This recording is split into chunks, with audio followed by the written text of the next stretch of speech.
작년에 뵙고 금년에 또 1년 만에 이렇게 만났습니다.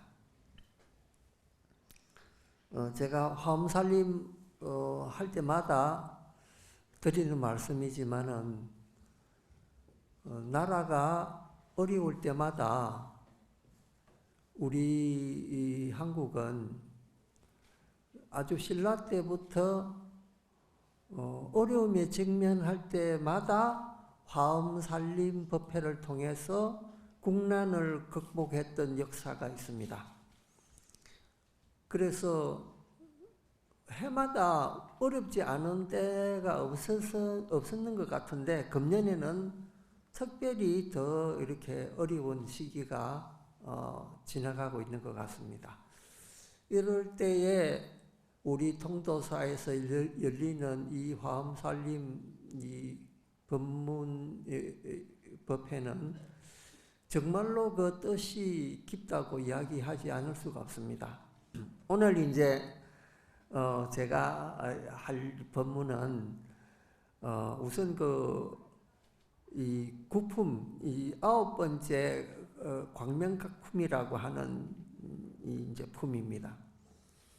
우리가 제목에서도 알 수 있듯이 이 광명각품이라고 하는 것은 광명에 의한 그 깨달음, 이런 뜻을 가지고 있습니다. 그래서 제목만 딱 들으면은 야, 이것이 어떤 내용으로 되어 있구나 하는 걸 대충 이제 짐작을 할 수가 있습니다. 그 광명각품의 내용을 잠깐 설명을 하자면은 부처님께서 보리수 아래에 금강자에 앉아서 성도를 하시고 난 이후에 이제 선정에 드셔가지고 부처님의 양 발에서 100억의 광명을 내 비추어서 그 100억의 광명이 우리 이 지상을 비롯해서 천상에 이르기까지 낱낱이 비추지 않은 곳이 없을 정도로 그렇게 모두 이제 이 천상천하를 비추는데 그 가운데서 한량없는 100억의 보살들이 그 부처님 광명 속에서 태어나고 또 도를 깨닫고 열반에 드는 그러한 광경들을 낱낱이 비추고 이렇게 보이게 되는 그런 것과 아울러서 청상세계의 무수한 궁궐들과 세계들을 낱낱이 남김없이 비추어 보이는 그러한 현상을 광명으로 보이는 이제 그 내용으로 되어 있습니다.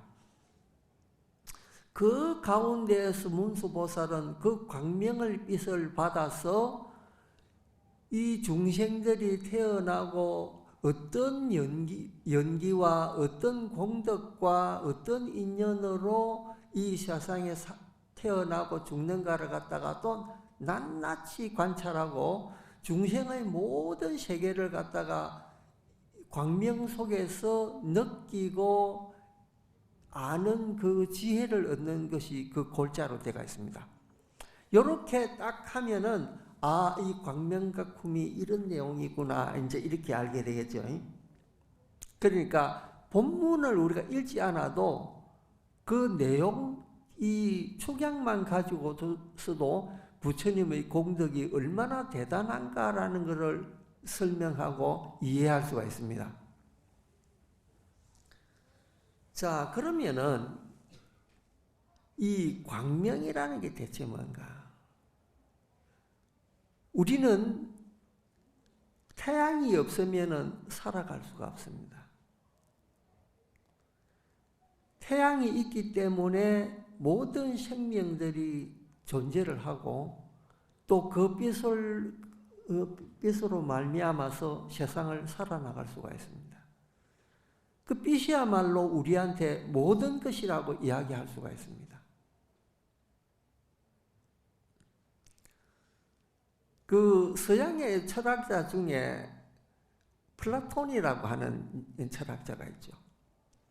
이 사람이 이제 동굴의 비유라는 걸 하게 이제 했는데요. 그 동굴의 비유라는 게 뭐냐면은 우리가 동굴 속에서 사람들이 모여 있는데 그 모여 있는 상태는 암흑과 같은데 거기서 어떤 한 줄기 빛이 나오는데 사람들은 그 빛을 향해서 가게 돼 있다. 그 빛이 뭐냐? 이데아라고 하는 그러한 빛이라고 이야기를 합니다. 이데아라는 게 정말해서 이상 세계를 향한 그런 마음이라 이렇게 표현할 수가 있겠죠. 그래서 서양 학자들도 그 빛이야말로 정신적으로 나아가는 그 궁극적인 목표라고 이야기를 할 정도로 빛을 비유해서 인간의 지성이 개발되는 것을 이야기를 하고 있습니다. 그런데 우리 불교에서는 부처님께서 이 광명에 의해서 중생의 눈을 뜨시게 한다. 이제 이렇게 이야기를 하죠. 그러면은 그 광명이라는 게 대체 뭘까? 그건 다른 말로 이제 이 우주에는 저 태양이 있어서 밝게 하지만 우리 마음 속에는 마음의 태양이라는 게 또 있습니다. 초기 불교의 부처님께서 우리가 이제 공부를 가르칠 때 이 4가지 방법으로 수행하는 걸 가르칩니다. 그 중에 하나가 뭐냐 하면은 몸을 관찰하는 공부를 먼저 해라. 몸을 관찰하는 공부를 하고 나면은 느낌에 대한 관찰을 하는 공부를 하고 느낌을 공부하고 나면은 그 작용이 되는 마음이 어떠한가에 대한 마음 공부를 하게 되고 그 다음에 그것이 부처님 법과 맞나 안 맞나는 그 내용을 또 살피는 법에 대한 공부를 하게 되어 있습니다. 이것을 우리가 무슨 공부를 하냐 하면은 사년처 공부라고 그렇게 부릅니다. 자, 요것만 알면은 불교 수행이 이제 끝이 나요. 근데 이걸 어떻게 이제 보느냐, 요게 이제 오늘의 핵심 공부 이야기죠. 자, 여러분, 이 세상의 모든 것은 무엇으로부터 비롯되느냐? 우리 몸으로부터 비롯됩니다. 여러분들이 눈을 떠서 세상을 바라보면은 그때부터 세상이 존재를 하는 겁니다. 내가 눈을 감으면은 이 세상은 없는 거예요. 그러니까 나라는 것이 중심이 돼서 세상은 돌아갑니다. 내가 없으면 세상도 없습니다.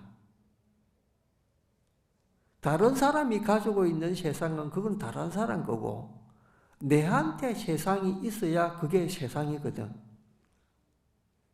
그러니까 자기가 없는 세상은 세상이 아닙니다. 그러면 그 자기가 보는 세상은 뭘로부터 비롯되느냐? 내 눈으로부터 비롯됩니다. 내가 눈을 뜨지 않으면 세상을 볼 수가 없습니다. 눈을 감는 순간 세상은 사라져 버려요. 그래서 우리가 바깥에 보이는 사물, 그 다음에 내가 눈을 뜨고 있는 이 눈이 존재하는 이 눈, 그걸 이제 불교에서는 안건이라 그러는데 그 안건과 이 세상이 딱 부딪혀서 느낌이 딱 올 때 그때 세상이 존재를 한다는 거예요. 그래서 내 몸뚱이보다 더 중요한 것은 없다는 거예요. 왜냐하면 이 몸뚱이가 사라지고 나면 세상은 존재하지 않습니다. 그러니까 내 입장으로 봐서 그렇다는 거죠. 세상은 내가 없어도 세상은 돌아가긴 하는데 주인공은 내가 없으면은 내가 보는 이 세상은 없는 거예요. 또 하나 우리가 음식을 먹을 때 코를 막고 냄새를 맡지 않고 음식을 먹으면 음식 맛을 느낄 수 있느냐? 음식 맛을 못 느낍니다. 그래서 혀와 코의 감각이 동시에 느껴야 음식의 맛을 느낄 수 있거든. 그러니까 후각이 굉장히 중요한 겁니다. 근데 이 후각이라는 것은 참 신기해서 옛날에 어릴 때 맡았던 냄새가 어느 곳에서 탁 맡으면은 옛날 기억이 딱 돌아옵니다. 이 냄새의 기억은 우리 뇌 속에서 딱 적응이 돼가지고요. 아무리 오랜 세월이 지나가도 그 냄새, 똑같은 냄새를 맡으면 딱 그 시간으로 돌려줍니다. 그게 냄새가 가지고 있는 특징이고, 또 어떤 사람한테 나는 특정한 냄새가 딱 나면은, 아, 그 사람이 생각이 납니다. 그 냄새, 똑같은 냄새를 맡으면은. 그러니까 이 냄새라고 하는 기억은 대단한 거죠. 그리고 냄새를 맡으면은 그걸 회상할 수가 있습니다. 예를 들면은 어딜 갔는데 통도사에서 맡았던 향내가 난다. 그러면 통도사가 생각이 나죠. 어딜 지나갔는데 옛날 고향집에서 매캐한 냄새가 났던 거 생각이 나면 고향집 냄새가, 고향이 생각이 납니다. 그처럼 냄새는 이게 굉장히 중요한 거죠. 그걸 담당하고 있는 게 뭐냐면은 이 후각입니다. 정말해서 코의 그 근본 기능이 있기 때문에 그게 가능한 거죠. 그 다음에 듣는 거, 그 다음에 혀로 맛보는 거, 손으로 느껴지는 촉각들, 이런 것들이 우리가 보통 오감이라 그러잖아요. 그 오감이 있기 때문에 우리는 세상을 느끼게 되는 거예요. 오감이 존재하지 않으면 세상을 느낄 수가 없습니다. 그 오감이 없는 세상은 그냥 없는 세상이에요.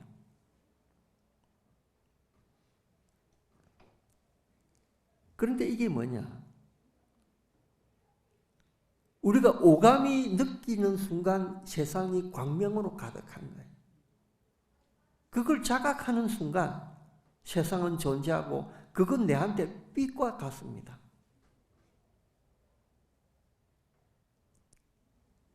그런 감각이 내한테 살아있다는 것, 그 자체가 축복인 거예요.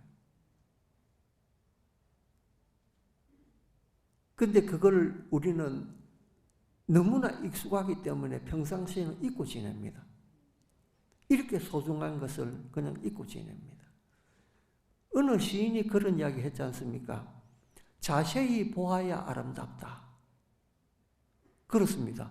사물이라고 하는 것은 우리가 무심하게 지나면 그 아름다움을 느낄 수가 없습니다.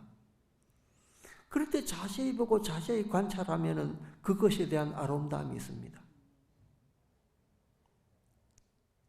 일상에 우리가 부딪히는 모든 공부들이 자세히 느끼고 자세히 바라봐야 이해할 수 있고 느낄 수가 있습니다. 그러니까 감각에 의한 공부를 부처님께서 먼저 하라. 그게 뭐냐면 몸을 잘 관찰하고 몸을 잘 살펴라는 겁니다. 왜? 모든 것은 몸에서부터 출발하니까. 이게 몸을 관찰하는 공부입니다. 그 다음에 우리가 보고 듣고 맛보고 하는 여러 가지 이런 감각들을 그렇게 그 경계에 부딪혔을 때, 예를 들면은 아름다운 꽃을 한 송이 보았을 때 내 눈과 그 꽃이 부딪혔을 때 내 마음에 어떤 느낌이 드느냐. 그 다음에 내가 어떤 딱딱한 물체에 손을 댔을 때 또는 얼음에 손을 댔을 때 불에 내 손이 닿았을 때 느껴지는 감각들, 그건 내가 어떤 느낌을 받느냐. 그 느낌을 또 관찰하는 것이 두 번째 공부입니다. 세상의 모든 것은 느낌이 있습니다.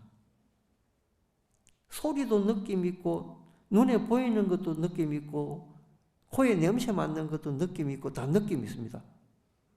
그 느낌이 무엇인가를 아는 것이 두 번째 공부죠.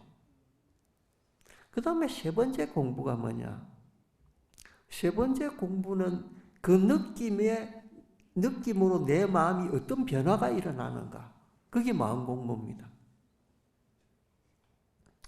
흔히들 절에서 하는 공부 중에 마음 공부라는 게 있습니다. 우리 절에서 제일 많이 하는 공부가 마음 공부입니다. 선언에서도 우리 마음 공부하잖아요. 그럼 대체 우리가 마음이라는 게 뭐냐 하는 거예요. 마음이라는 것은 우리가 태어나기 이전부터 있었다. 그런 이야기 합니다. 그런데 부처님께서 뭐라 하시느냐 그걸 봐야 되겠죠. 부처님께서는 이 마음을 나와 대상이 만났을 때 딱 일어날 때 그때 일어나는 것을 마음이라고 부처님 표현했습니다. 이 마음이라는 것이 별게 아니고 화학적인 작용이라는 뜻이야. 사실 이렇게 이야기하면은 아니 참선 공부하는데 마음 하나 깨치면은 그 일체 재물이 깨친 지혜를 다 얻게 되는 건데 그게 뭐냐? 이제 그거를 우리는 잘못 이해하면은 그게 있는 거로 생각을 하는데 마음이란 실제는 존재하지 않아요. 바깥 대상과 내 어떤 그 육근이 부딪혔을 때 탁 나타나는 그것이 마음이지 딴 게 마음이 아닙니다. 제가 그 근거를 한번 대볼게요. 여러분도 잘 아는 이야기입니다. 원효 대사가 의상 스님하고 중국에 유학 가려고 이제 가다가 밤이 저물어서 날이 저물어서 이제 어느 그 빈 동굴에 들어가서 하룻밤 둘이서 이렇게 지내게 됐는데 원효 스님은 목이 말라서 밤에 더듬거려 보니까 온 바가지에 물이 담겨 있어갖고 물을 마셨단 말이죠. 이것도 여러분 잘 아는 이야기죠. 아침에 일어나 보니까 해골에 물이 담겨 있는데 그 해골물을 안을 보니까 구더기가 버글버글한 거예요. 그 구더기가 버글버글한 물을 자기가 어제 저녁에 마셨다는 생각을 하니까 구토가 일어나기 시작해요.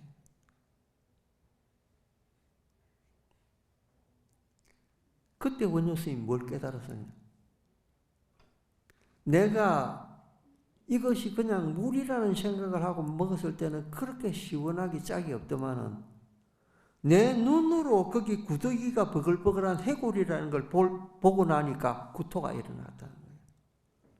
이게 뭐냐? 물건과 사물과 내가 눈이 부딪혔을 때 내 마음에서 일어나는 작용들, 그것이 마음이 돼요. 그걸 깨달은 거예요. 그래서 일체가 유심조라는 걸 깨달았다는 거죠. 일체 모든 것이 마음이 조작이라는 거예요. 그 마음의 조작이 그냥 일어나느냐 그게 아니고 사물과 내 눈이 부딪혔을 때 일어나는 그 작용, 거기에서 마음이 일어나는 거예요. 또 다른 하나의 비유가 있습니다.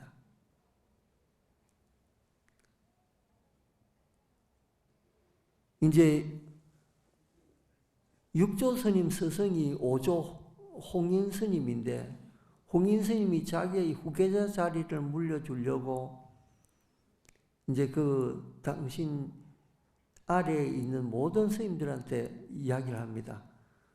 누가 자기 견해가 있는 사람 있으면은 내한테 일러라. 그러니까 거기 모든 스님들이 뭐라고 생각했냐면은 우리한테는 신수 스님이 있는데 그 신수 스님이 제일 뛰어나니까 우리 같은 사람은 뭐 의견 못 낼 거고 그 스님이야말로 의견 낼 거다. 그러니까 그 스님이 보니까 나만이 그래도 대표해서 쓸 수가 있구나 해서 시를 하나 지어가지고 그 오조 스님 방 앞에 붙여놓습니다. 그 시 내용이 그렇습니다. 내 마음은 명경대와 같고 명경대라는 건 거울과 같다는 거예요. 그리고 이 몸은 그 보리의 나무다. 나무와 같아. 그래서 명경의 유리에 때가 끼지 않도록 그렇게 틈틈이 닦아야 된다. 그런 내용을 써가 붙여놓은 거예요. 그런데 오조 홍인 스님이 그걸 보더만은 이 글은 너무 좋은 글이다. 스님들 와서 이 글에 이 글을 전부 다 외우도록 해라. 수행을 지침으로 삼아라. 근데 육조 스님이 그때 행자였는데 그 글을 딱 보더만은 나도 시를 한 수 짓자. 그래가지고 글 잘하는 스님한테 내가 불러줄 테니까 그걸 한번 써라. 그래서 이제 그 개송을 부르는데 마음은 본래 거울도 아니고 몸은 원래 나무도 아니다. 한 물건도 없는데 뭐를 어디서 뭐를 닦아라 말이냐, 이제 이런 내용으로 시를 써가 붙여놨거든. 이게 핵심입니다. 아무것도 없다나 말했거든요. 마음은 거울도 아니고 몸은 그 보리의 나무도 아니다. 아무것도 원래 없는 거다. 자, 이걸 뭐라고 부르냐면 본래 무일물이라고 부릅니다. 무일물. 아무것도 없다는 거예요. 근데 이게 우리가 보통 절에서 보통 공부를 할 때 마음이 뭐냐라고 공부를 하는데 마음은 원래 없는 거예요. 육조 해능 스님이 딱 그 육조 단경에 정확하게 이야기해 줍니다. 아무것도 없다고. 단지 우리가 육근과 대상이 부딪히니까 그 순간에 일어난 그걸 우리는 마음이라고 할 뿐이지 사실은 그것도 없다는 거예요. 그것 중생의 착각이라고 이야기하죠. 그런데도 여전히 우리는 그 마음작용을 우리는 가지고 있습니다. 그래서 기신론이라고 하는 책에는 뭐라고 부르냐면요.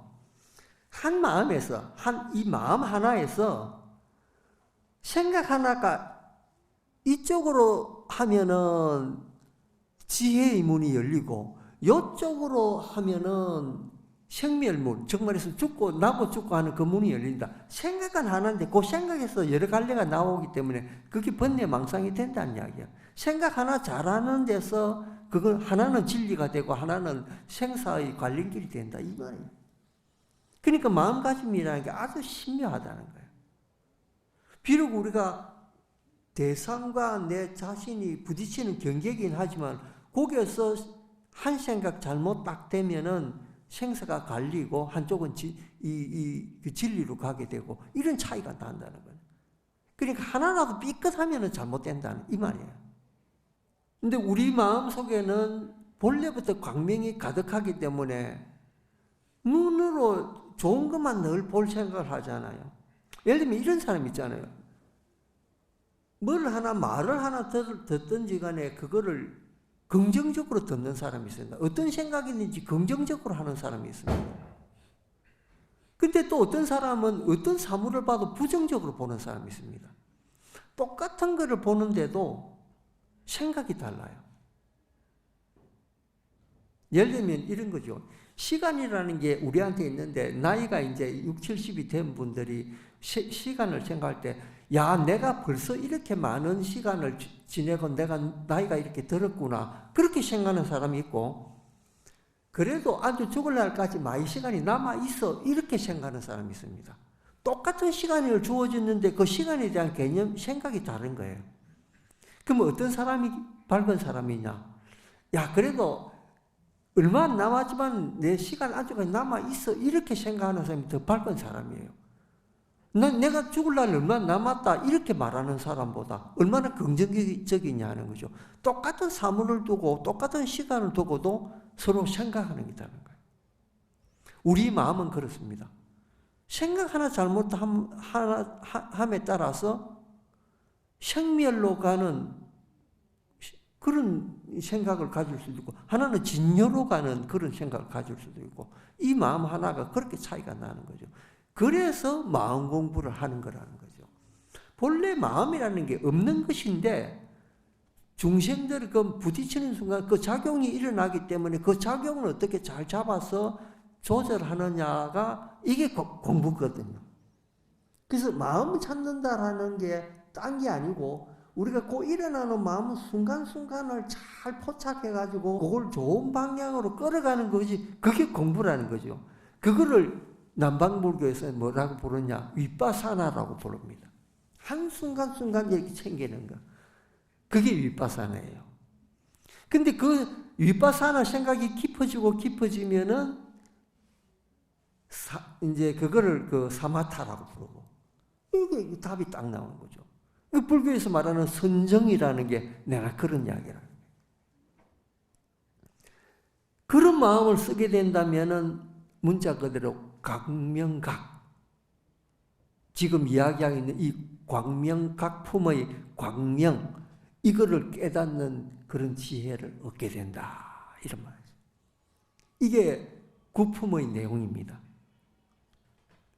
그 다음에 이제 그 제10품인 보살 문명품은 이 문수보살이 부처님의 이 지혜 광명 속에서 이제 이 부처님께서 모든 공덕과 지혜를 중생을 위해서 부처님께서 이제 이렇게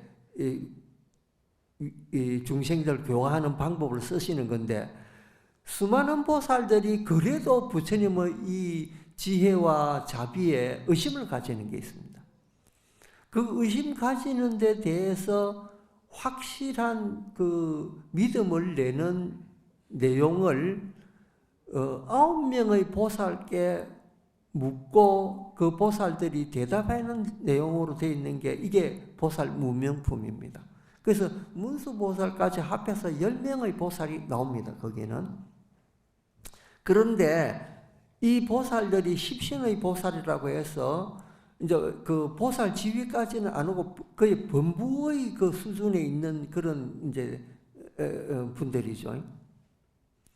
근데 여기서도 이 중생의 근기에 맞춰서 인연이라든지 업이라든지 그런 걸 또 이제 이야기를 하게 됩니다. 그럼 중요한 내용이 그거예요. 그런데 이제 그 중에서도 핵심 게 이렇습니다. 부처님께서 가지신 공덕은 무한하고 그 공덕을 중생한테 골고루 나눠주는데, 그 공덕이라고 하는 것은 우리 중생이 짓는 거에 따라서 달라지는 게 그게 이상한 일이 아니야. 왜냐하면 부처님은 공평한 분인데, 예를 들면 어떤 분은 부처님은 이 중생을 위해서 보시를 많이 하고 어떤 분은 좀 적게 하는데 공덕이 많이 낸 사람이 많이 받고 적게 낸 사람이 적게 받으니까 그건 불공평한 것이 아니냐, 이렇게 이제 볼 수가 있습니다. 근데 부처님은 중생을 똑같은 눈으로 보시기 때문에 누구한테 많이 주고 누구한테 적게 주고 그런 건 없습니다. 왜? 부처님 공덕은 똑같기 때문에. 근데 근데 중생들은 차별적으로 삶을 살아가는데 그건 왜 그렇습니까? 이제 이렇게 묻는 거예요. 그래서 비유가 그렇습니다. 땅은 동일한데 씨앗을 어떤 씨앗 심느냐에 따라서 결과가 달라진다는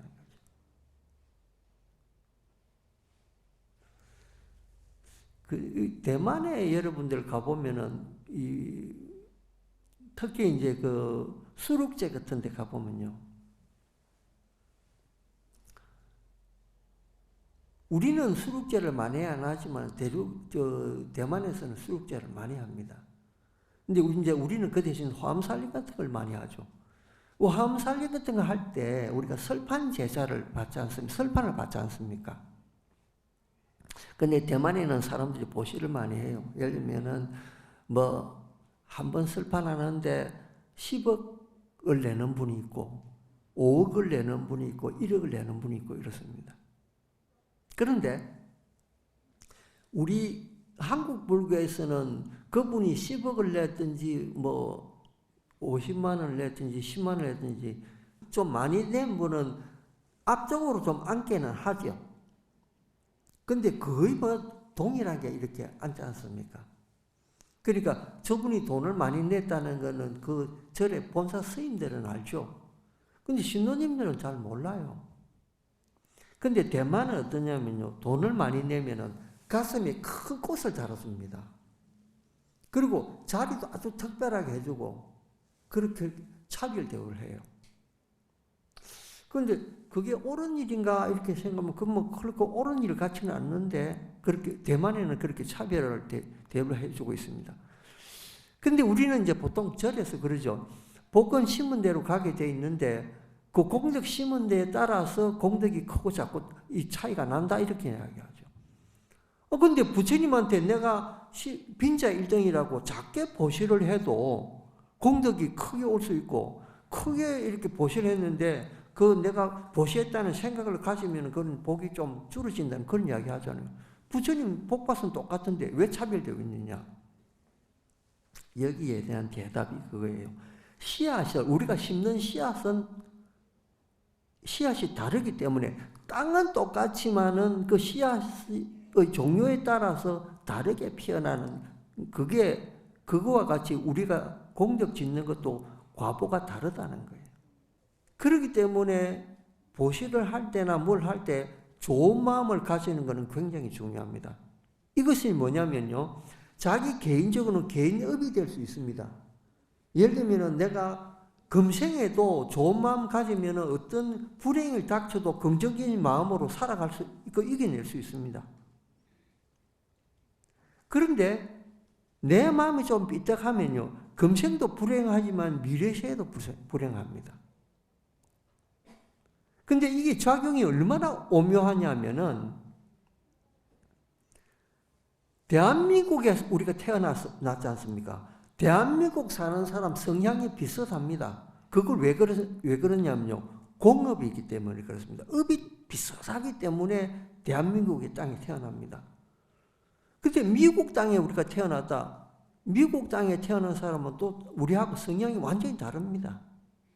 왜냐하면 미국식의 생각을 가지고 미국식의 환경에서 살았기 때문에 달라요. 그걸 우리는 공업이라고 부릅니다.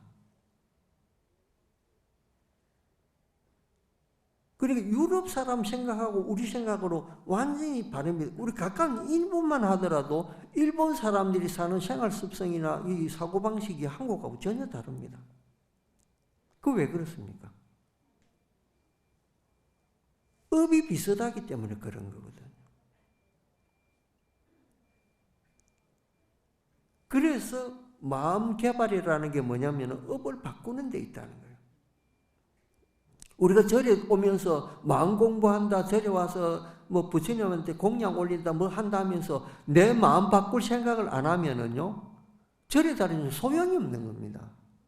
근데 마음을 바꾼다는 건 뭐냐면 내 행동을 바꿔야 되는 거거든. 내 마음은 내 그래야지 하고 내 행동을 안 바꾼다면은 그래서 소용이 없는 일입니다. 다른 예를 들면 아침에 일어나서 내가 좀 더 부지런하고 바른 생활을 해야 되겠다. 그렇게 생각하면 마음만 그렇게 가지면 안 된다는 거죠.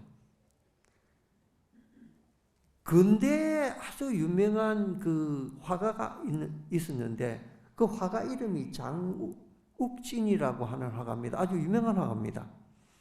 근데 그분이 장가를 처음 갔는데 신혼 첫날에 자고 아침에 일어나니까 신부가 곁에 없는 거예요. 아니 신부가 어디 갔는가 하고 이렇게 보니까 건너방에서, 그때만 해도 옛날이니까요, 머리를 단정하게 빗고 옷을 딱 바르게 입고 앉아가지고 책상 위에 뭘 읽고 있다라는 거예요. 그래 이제 이 신랑이 살 가가지고 이렇게 보니까 신부가 아주 단정하게 해가지고 읽고 있는 책을 보니까 건강경이라. 그러니까 신혼 초야를 지나고 건강경을 앞에 놓고 읽고 있는데 놀랬다는 거예요. 그런데 그 생활이 그 장욱진 화백이 돌아가실 때까지 그 부인이 똑같이 새벽에 일어나서 그 일을 했다는 거예요. 그래서 이제 그 부인 불명이 천진묘인데 그 천진묘의 그 환갑 때 이 장욱진 화백이 화실에 들어가 가지고 그림을 그려 가지고 일주일 동안 이제 그 부인의 선물을 그리는 거예요. 일주일 만에 밥도 이제 안 먹고 그림만 그렸는데 화실 문을 일주일 만에 열고 그림을 한 장 던져주면서 그 앞에 기절을 한 거예요. 일주일 동안 굶었으니까요. 근데 그 그림을 보니까 그 미륵 부처님처럼 생긴 아주 줄만 이렇게 된 그런 선으로 된 그림을 한 장 주고, 이게 당신 초상하다 하면서 주고 그 앞에 그냥 배고파서 허기까지 쓰러진 거예요. 근데 그 그림이 지금까지 남아있는데 선으로 된 간단한 그림이지만 아주 그 집약해가지고 잘 그려낸 그림이에요. 그런데 그것이 평생 그 부인하고 살아가면서 그 부인한테 대한 평상시에는 그렇지 않았지만 그래도 마음속에 존경심이 있었던 거예요. 부인이지만은. 아침마다 일어나서 건강경을 독송하는 자기의 부인을 보고 그 한결같은 마음에 존경심이 갔던 거죠. 그걸 회항하는 기분으로 부인은 생일날 그 건물 선물을 한 거예요. 우리가 정진한다는 게 뭐냐면요. 이 마음을 바꾸면서 행동으로 옮길 때, 그때 진정한 공부의 힘이 나오는 거거든. 그러면 그게 뭐가 되면 업을 바꿀 수가 있다는 거예요. 불교를 결국 믿는다는 건 뭡니까? 업을 바꾸자는 거 아닙니까? 악업에서 선업으로, 게으른 업에서 부지런한 업으로, 더러운 업에서 깨끗한 업으로, 업을 바꾸는 거, 그 행위를 바꾼다는 거예요. 내가 바꿔지면 주위가 바꿔집니다. 내가 바꿔지면 내 아들이 바꿔지고, 내 남편이 바꿔지고, 왜? 내가 거울이니까. 왜냐면 옛날부터 말이 있잖아요. 딸은 엄마 닮는다는 말이 있잖아요. 딸이 보는 게 그거밖에 없으니까. 그러니까 내가 행동 안 바뀌면 남들 안 바뀝니다. 남들 보고 바꾸라 하지 말고 내부터 바꿔야 돼. 그러니까 업을 바꾸는 것이 불교 공부고, 그 업을 바꾸는데 근본적으로 마음을 바꿔야 되는 게 뭐냐면 마음 자리 바꾸는 거잖아요. 마음을 어떻게 쓰느냐. 조금 전에 말씀드린 대로 기실론에서 이야기한 대로 그 일심에서 생멸문으로 가느냐 진념문으로 가느냐 쌍갈래길을 가게 되니까 한 마음 딱 잘못 무면은 그거로 가게 돼 있습니다. 그러니까 불교의 핵심이 뭐냐면은 업을 바꾸는 데 있는 거예요. 그렇기 때문에 이 포살 문면풍에 나오는 이 이야기들, 연기 이야기라든지 업식의 이야기라든지 이런 것들은 결국은 뭐냐? 마음 하나 바꾸는 데 있다는 거예요.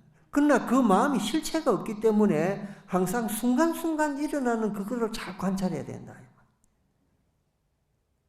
그게 불교의 핵심입니다. 그러니까 여러분 절에 와서 이 공부를 한다는 것이 어려운 것이 아닙니다. 불교의 이치가 심오하지만은 펼쳐놨을 때는 심오한 거지. 그러나 모아서 딱 하나를 보면은 마음 하나 바꾸는 거구나.